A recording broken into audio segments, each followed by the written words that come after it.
बिस्मिल्लाहिर्रहमानिर्रहीम। Dear viewers, global पस के साथ राना सुहेल हाज़िर खिदमत। आज के प्रोग्राम में हम सबसे पहले मज़म्मत करेंगे इमरान ख़ान के वकील जनाब इंतज़ार हुसैन पंजोटा साहब के अगवा का, जिसे अगवा किया गया है, या इसे किडनैपिंग कह लें, या इसे गिरफ़्तारी कह लें, या इसे गायब कर देना समझें। किसने किया, कैसे किया, इस पर बात करेंगे मुख्तसर सी। उसके बाद बात करेंगे पंजाब एयरलाइन पर, जो कि पंजाब गवर्नमेंट ने कहा है कि हम अपनी एयरलाइन लेके आएंगे। इसके प्रॉज एंड कॉन्स पे बात करेंगे मुख्तसर सी। और 27वीं तरमीम और अलीमा ख़ान, बुशरा बीबी और अली अमीन गंडापुर के दरमियान क्या चल रहा है, और इस चक्की में पिस कौन रहा है, इमरान ख़ान। इसके बारे में बात करेंगे। और सबसे आखिर में बात करेंगे हम उस बात के बारे में जिसके बारे में पूरी दुनिया मुंतज़िर है, अमरीकी इलेक्शंस। तो अमरीकी इलेक्शंस पर बात आखिर में करेंगे, लिहाजा पहले सबसे हम इंतज़ार हुसैन साहब से, पंजोटा साहब से शुरू करते हैं कि ये एक आम बाहर जो रेडी वाला है ना जी, उसे भी पूछ लें, ये टीवी के एंकर या दूसरे दानश्वर या जितने लोग हैं जो भी बताते जाएँ, पुलिस जो मर्ज़ी बताए, हुकूमत जो मर्ज़ी बताए, कि आम आदमी की जो फ़हम होती है जब पाकिस्तान के अंदर बिलखसूस कि वहाँ पर तो हमारा बच्चा भी इतना सियाना हो जाता है हालात की वजह से, हालात के थपेड़ों की वजह से, कि वो भी चीज़ें समझने लगता है। तो ये किसने अगवा किया, कैसे किया, स्वयं एजेंसियों के और कौन कर सकता है, और जिस तरह से किया, या जो उनकी बॉडी लैंग्वेज बता रही है, जो उनकी पिक्चर से अक्कासी होती है, उनके चेहरे से, उनकी ज़बून हाली की, तो एजेंसियों के अलावा वो कोई नहीं कर सकता। और एजेंसियों ने क्यों किया, किस बात पे किया, क्योंकि वो स्पोक्स पर्सन भी थे इमरान ख़ान के, सबक सिखाने के लिए किया, या ये बातें बाद में आएंगी, लेकिन अभी तक तो इसका कोई ज़िम्मेदारी नहीं ले रहा कि उन्होंने किसने उठाया, कौन लेके गया। अगर कोई इनको नहीं मिल रहा फिर भी गवर्नमेंट का फेल्यूर है, तो अगर गवर्नमेंट ने ख़ुद उठाया है या उठवाया है तो फिर भी गवर्नमेंट का फेल्यूर है, कि गवर्नमेंट या घबरा रही है या डर रही है इनसे, कुछ इस तरह का लाजमी है। नहीं तो क्या ज़रूरत है जी उन्हें उठवाने की, जिधर इतने लोग बातें कर रहे हैं वो भी करते जाएं, क्या फ़र्क पड़ता है। तो लिहाजा इस तरह के इक़दाम नहीं होने चाहिए। अगर मुल्क के अंदर जमहूरियत है, मुल्क के अंदर आप रूल ऑफ लॉ है, तो हर आदमी को बोलने का हक है। ये ठीक है कि with in limit, certain limits. और ये भी है कि अगर आप किसी को अरेस्ट भी करते हैं तो उसके भी कुछ रूल्स हैं। तो दोनों तरफ से अगर किया गया तो दोनों तरफ से लाकानूनियत है। अगर एक आम शहरी लाकानूनियत करता है तो उसकी और वजह हो सकती है, लेकिन अगर स्टेट लाकानूनियत करती है तो बहुत बड़ा जुर्म है। चलिए जी, अगली बात करते हैं पंजाब एयरलाइन की। ये बड़ी खुशाइन बात है कि पंजाब वालों ने कहा कि पंजाब एयरलाइन चलाएँगे। पंजाब एयरलाइन कैसे चलाएँगे? मरीम साहबा ने अनाउंसमेंट तो कर दी है, मेरा ख्याल है कोई जज्बाती नहीं की, क्योंकि वो एक उस बाप की बेटी है जो बड़े कैलकुलेटेड डिसीजन लेता है, मैंने कहाँ पे बोलना है, क्या बोलना है, कैसे बोलना है और कब बोलना है। आप जान ही गए होंगे पिछले हालात के अंदर, पूरी सियासत में नहीं बोले, इलेक्शन में नहीं बोले, बाद में बोले, जब इंग्लैंड जाके बोले हैं मियाँ नवाज शरीफ साहब। तो अगर उनकी बेटी साहबा बोली हैं पंजाब एयरलाइन पर, लेकिन यहाँ पर एक सवाल पैदा होता है जो आम पाकिस्तानी के जहन में आता है कि यह पंजाब एयरलाइन चलाएगा कौन? क्या हुकूमत पंजाब चलाएगी? क्या चीफ सेक्रेटरी पंजाब चलाएंगे? क्या आईजी पंजाब चलाएंगे? चीफ मिनिस्टर पंजाब चलाएंगी? अच्छा, ये जब ये चलाएगी, गवर्नमेंट ऑफ पंजाब चलाएगी, तो फिर भर्तियां कौन करेगा, और भर्तियां किन की होंगी? वो तो वफाक के ऊपर पीए थी इतनी बड़ी एयरलाइन, वफाक के ऊपर स्टील्स मिल थी इतनी बड़ी स्टील्स मिल्स। जब ये भर्तियों का सिलसिला आता है तो सब चीज़ें बैठ जाती हैं।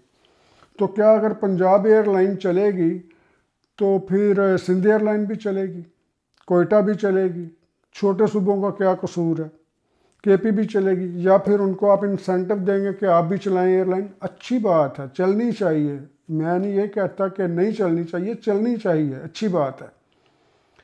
लेकिन दूसरे सूबों के अंदर एहसास से महरूमी भी तो बढ़ सकता है ना। या तमाम सूबों को साथ मिला लें, या उनसे कह दें हमारे साथ शेयर डाल लें, या उनको भी बता दें कि आप ये फार्मूला चलाएं और ये अच्छी बात है, ट्रांसपोर्टेशन जितनी ज़्यादा हमारे यहाँ इफ़ेक्टिव होगी, तेज़ होगी, उतनी ही तरक्की की रफ्तार भी तेज़ होगी। और ये अलग बात है कि उसके अंदर उसकी फ्रीक्वेंसी क्या होगी, वह लोड कितना होगा, स्टाफ कितना होगा, उसकी रूटिंग क्या होगी, क्या वो डोमेस्टिक होगी, क्या वो इंटरनेशनल होगी। लेकिन ये स्टेप अच्छा है, अगर सियालकोट वाले अपना एयरपोर्ट बना सकते हैं, सियालकोट वाले भी अपनी छोटी सी एयरलाइन बनाएं, छोटे छोटे शहरों वाले भी बनाएं, आम लोग भी बनाएं। लेकिन इनकी मुखालफत कौन करेगा? मुखालफत वो करेगा जिन लोगों की ऑलरेडी अपनी एयरलाइंस हैं, क्योंकि उनके मुकाबले में आ जाएंगी। लेकिन इसके अंदर मुझे जो डर लगता है, तमाम पॉजिटिविटी के बावजूद, जैसे कराची ने कहा जी हम पीके बनाएंगे, पाकिस्तान, पी फॉर पाकिस्तान, के फॉर कराची, अच्छी बात है। पंजाब वाले भी बना लें, सिंध वाले भी बनाएं, कोयटा वाले भी बनाएं, बननी चाहिए। लेकिन जिस बात का मुझे ख़दशा है, वो ख़दशा यही है कि अगर ये बन गई एयरलाइन, पंजाब एयरलाइन फ़र्ज़ करें जी बन गई है, तो अभी तो केपी वाले वो पंजाब की गाड़ियाँ नहीं उधर दाखिल होने देते, तो कल को अगर यही हालात रहे तो क्या हम हमारी फ़्लाइट उतरने देंगे? मरीम साहबा, पंजाब वालों की फ़्लाइट उतरने देंगे? या तो माहौल इस तरह का बनाए ना, इतना फ्रेंडली बनाए, तो या इस तरह के लॉज बनाएं। ये वैसे ही एक चीज़ जहन में आ गई, कल को आप बलूचिस्तान वाले आपका बंदा अंदर नहीं आने देते, हर गैर बलोची को वो पंजाबी कह के गाली देते हैं, क्या पंजाब वालों की एयरलाइन वहाँ जाएगी? उतरने देंगे? अगर कल को सिंध के साथ है ऐसा ही होता है, क्योंकि पंजाब को तो हर जगह गाली पड़ती है ना, ये एक रवाज हो चुका है ना पंजाब को गाली देना। कुछ ज़्यादतियाँ भी हैं पंजाब की, ज़्यादा हुई हैं पंजाब के साथ, कम की होंगी, लेकिन ज़्यादा गालियाँ पंजाब ही को पड़ती हैं। तो क्या इसकी एयरलाइन चलेगी? चलिए छोड़िए, वो ये बातें देखी जाएंगी, लेकिन इसके अंदर बहुत से मसाइल का सामना करना पड़ेगा आपको। ये इन चीज़ों के लिए तैयार रहिए। तो अगर वैसे ही होल्ड करना है एयरलाइन ला के, अगर प्राइवेट एजेंसियां या प्राइवेट पीपल जो हैं वो बना सकते हैं, पैसा कमा सकते हैं, तो लेकिन जिस बात का खदशा है, जो मैं बात करना चाह रहा था, वो ये है कि ये ना हो कि कल को एक ये अपनी यूनिटी बना ले। वैसे तो कंपटीशन में ये होता है ना कि कम से कम रेट वाली मिलेंगी, ज़्यादा से ज़्यादा सहूलतें मिलेंगी। एक एयरलाइन है पंजाब की, दूसरी सिंध की है, सिंध वाला कहता है हम इतने का टिकट देते हैं, हम साथ खाना भी देते हैं, हम ये भी देते हैं, वो भी देते हैं। पंजाब वाला कंपटीशन में आएगा, वो उससे बढ़ के करेगा, दूसरी एयरलाइन आएगी उससे बढ़ के करेगी। ये अच्छी बात है। लेकिन इन्होंने अगर यूनिटी बना ली कि इससे कम रेट पर कोई नहीं बेचेगा, जिस तरह आम होता है दुकानों में, बाज़ारों में, मंडियों में, कि एजेंसियां सब ने ली होती हैं। घी की एजेंसी की बात कर लें, जब एजेंसियां हुआ करती थी। चलिए इंटरनेट की बात कर लें, अभी कनाडा के अंदर रॉजर्स है, सबसे बड़ा इंटरनेट सर्विस है प्रोवाइडर, वो बेल है, टेलस है, सब ने आपस में बना लिया कि इससे कम रेट पे नहीं करेंगे, तो रेट तो वहीं के वहीं रहेंगे। फिर अगर इस चीज़ को तोड़ा जा सकता है, ब्रेक किया जा सकता है, फिर ठीक है। अगर इन सब ने 20,000 रखा तो सब 20,000 से कम टिकट नहीं होगी, तो फिर लोगों का क्या फ़ायदा इस एयरलाइन का? फिर तो इनकी मोनोपोली बन जाएगी ना। जिस तरह अखबार वालों ने किया होता है कि इससे कम का इश्तहार नहीं लेंगे, जिस तरह टीवी वालों ने किया होता है कि एक दूसरे के ख़िलाफ़ ख़बर नहीं लगाएंगे। नहीं तो मलिक रियाज देख लें, आपके सामने सीधी मिसाल है ना, कोई भी उसके ख़िलाफ़ ख़बर नहीं लगाता। पंजाब कॉलेज का हुआ तो किसी ने भी उसके ख़िलाफ़ ख़बर नहीं लगाई, किसी मेन स्ट्रीम ने। अच्छा था, गलत था, बुरा था, जो भी था। तो ये सारी चीज़ें सामने मद्देनज़र रखनी होंगी आपको, फिर एयरलाइन का आप फ़ैसला कीजिए। अगर तो आवाम के मुफाद में है तो फिर तो ठीक है, तो अगर आपके मुफाद में है तो फिर ठीक नहीं। सिर्फ आपका मुफाद होना चाहिए, लेकिन सिर्फ आपका मुफाद नहीं होना चाहिए। मुफाद आपका हो, सिर्फ आपका ना हो। चलिए जी अगली बात करते हैं 27वीं तरमीम। भाई जिन लोगों ने 26वीं करवा ली है वो 27वीं भी करवा लेंगे। आपने किस बात की शोर मचाया हुआ है? जो 26 पर नहीं मानते थे वो भी मान गए थे। वैसे तो नहीं तरमीम हुई, वो भी पार्टियां मान गई जो इनकार कर रही थी, उन्हीं की लाई हुई तरमीमें लाई गई, वही कबूल की गई। अब पब्लिक की सेटिस्फेक्शन के लिए अगर बयानबाजी दे दी जाती है तो इसको बुरा नहीं मनाना चाहिए, सियासी बयानबाजी होती है कि ये जनाब हाँ हमने नहीं की और हम इसमें शामिल नहीं थे, हालांकि ये सब लोग शामिल थे। वही 27 में भी होंगे, कोई फ़र्क नहीं पड़ेगा। अलीमा ख़ान और बुशरा बीबी की बात कर लेते हैं। वो है जी अली अमीन गंडापुर। अली अमीन गंडापुर और बुशरा बीबी एक ब्लॉक बन चुका है। अलीमा बीबी जो अलीमा ख़ान हैं, ख़ान साहब की हमशीरा, उनका एक अलग ब्लॉक है। ये बहनों ने एक अलग बनाया हुआ है और उनकी भाभी ने अलग बनाया है। अली अमीन गंडापुर और बुशरा बेगम साथ हैं। और एक चीज़ मैं वैसे बताऊँ, मैं अपने पहले व्लॉग्स में भी कहता रहूँ आपसे कि खान साहब तनहा हैं। वो पीटीआई जो है ना, अकेले खान साहब का नाम है, बाकी सब लोग अपने अपने मुफादात के लिए खान साहब के साथ जुड़े हुए हैं। चलिए, ये चीज़ें भी 9 नवंबर को सामने आ जाएंगी। 9 नवंबर का भी ये कह रहे हैं हम ये कर देंगे वो कर देंगे। खान साहब के लिए किसी ने कुछ नहीं करना, ये अपने अपने लिए कर रहे हैं। आइए जी, अमेरिकी इलेक्शन के ऊपर। अमेरिकी इलेक्शन पे बात ये करें कि वहाँ का इलेक्शन का सिस्टम ऐसा है कि इस वक्त बहुत टफ मुकाबला जा रहा है।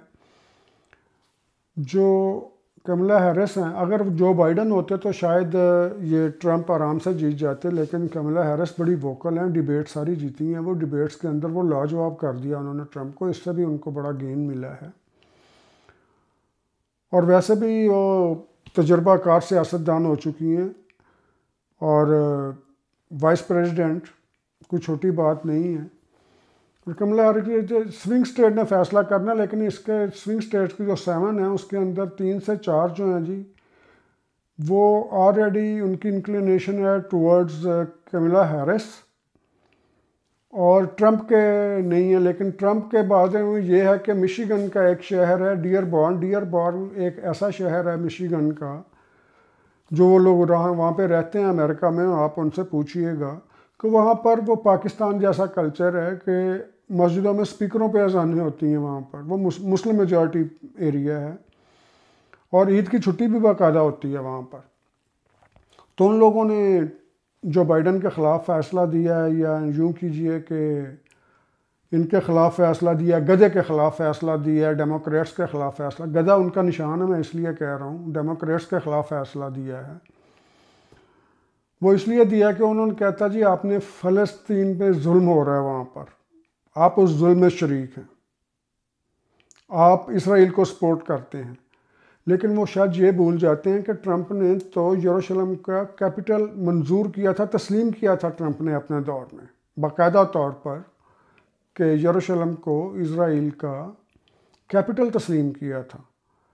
ये कोई और सियासत हो सकती है, लेकिन ये गधे और हाथी की है। और हाथी इनका है रिपब्लिकन का, ये ट्रंप की पार्टी जो है रिपब्लिकन, उनका निशान है हाथी और गधे की लड़ाई है। अब हाथी और गधे की लड़ाई के अंदर हम लोग क्या हैं? हम कुछ नहीं है भाई साहब। आप जो लोग कह रहे हैं ना कि पाकिस्तान को ये फ़ायदा होगा, इमरान खान को ये फ़ायदा होगा, हुकूमत को ये नुकसान, किसी पाकिस्तान को ना कोई फ़ायदा ना कोई नुकसान। उसकी वजह यह है कि ये जो मुल्क हैं, इस तरह के मुल्क, अमेरिका या रशिया, इनके अपने अपने मफादात हैं। और तो और अब छोटे मुल्क ले लें, जो भी आप किसी को खाने को मिल जाता है ना, वो सिर्फ अपने मफादात की जंग लड़ता है। इसके अंदर आप भूल जाएं कि ट्रंप खान साहब को फ़ायदा दे देगा या कमला हैरिस खान साहब को नुकसान दे देगी। इस तरह का कोई काम नहीं है वहाँ पर। पॉलिसी उनकी वही रहनी है। जब काजी हुसैन अहमद पाकिस्तान में, अल्लाह ताला उनकी मग़फ़िरत करे, जमात इस्लामी का बड़ा उनका शोर होगा होता था, आया काजी आ गया, ज़ालिमों काजी आ गया, काजी आ रहा है। यूनिवर्सिटियों में सारी जमीयत हुआ करती थी। तो उन दोनों भी लोग कहते थे कि अमेरिका का सदर अगर काजी हुसैन अहमद भी बन जाए ना, तो पॉलिसी वहाँ पर अमेरिका की ही चलनी है। काजी साहब ने भी पॉलिसी के तहत ही चलना है। लिहाजा इस गलत फहमी में ना रहिए कि कमला हैरिस आएगी तो ये कर देगी, तो वो आएगा तो वो ये कर देगी। बाकी इलेक्शन के अंदर वोट किसको ज़्यादा पड़ता है, इट डजेंट मैटर। सीटें किसकी आती हैं, 50 स्टेट्स के अंदर कितनी सीटें उधर जाती हैं। अब जो स्विंग स्टेट्स हैं उनके अंदर बहुत टफ मुकाबला है। किसी एक स्टेट ने फैसला कर देना है। वो स्टेट कौन सी होती है, मोस्ट प्रोबेबली कि वो चली जाए, क्योंकि this is the game of possibility and probabilities. तो इसके अंदर वो जाके आपने देखना है कि किसको इसका बेनिफिट मिलता है।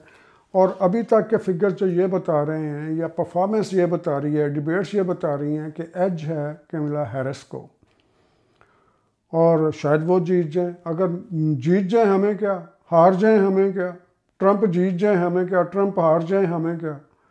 तो वैसे तो जीतने को वोट तो ज़्यादा हिलरी क्लिंटन ने भी ले लिया था, बहुत ज़्यादा वोट लिए थे, लेकिन वो हार गई थी, क्योंकि उनकी सीटों का होता ना कि सीटें किसकी ज़्यादा हैं, वोट ज़्यादा नहीं गिने जाते, सीटें ज़्यादा गिनी जाती हैं। इसलिए हम ये तवक्को करते हैं कि इस पर जज्बाती होने की बजाय जिस तरह ये लोग अपने अपने मुल्क का मफाद देखते हैं, हम भी सिर्फ अपने मुल्क का मफाद देखें। इसके साथ ही इजाज़त दे, लेकिन इजाज़त से पहले एक चीज़ लाजमी, फिर लोग गिला करते हैं कि ये चैनल को सब्सक्राइब कीजिए, लाइक कीजिए और दोस्तों को शेयर कीजिए। आप बहुत शुक्रिया। अल्लाह हाफ़िज़।